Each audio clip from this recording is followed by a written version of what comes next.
नमस्कार जय जगन्नाथ। एबे आम जानिबा 15 नवेम्बर रु डिसेम्बर 16 पर्यंत मिथुन राशि और कन्या राशि कौन रहिबो भाग्य भविष्य। मिथुन राशि पई अत्यंत शुभ समय चलछि। नूतन कर्म नियुक्ति, व्यवसाय रे सफलता ये सबू चली सुधा स्वास्थ्य समस्या को एड़ा दिया जाई न पारे। पेट समस्या उदर पीड़ा अनुभव करेंगे। तेणु डेरी न करी डाक्तर परामर्श ने शुभ फल मिल।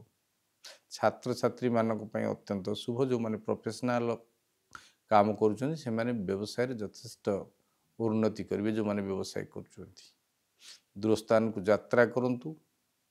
गाड़ी चलेला बेले धीर स्थिर अवलंबन करेंगे निहाती दरकार। आपणकर कौन सी जिनिस हजिबार जदि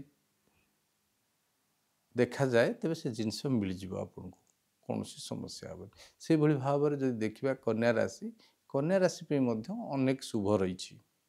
नूतन कर्म नियुक्ति, गृह मांगलिक कार्य, नूतन बंधु जोग एवं सुस्वादु भोजन मिल।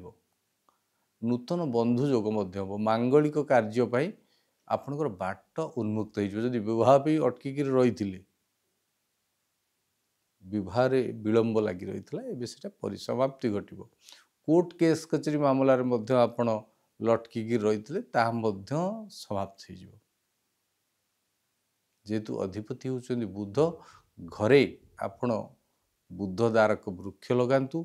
श्री गणेश को प्रति बुधवार दुब बरकोली पत्र दवा सहित राशि लड्डू प्रदान करूँ। शुभ फल मिल, सफलता पाइबे। जय जगन्नाथ।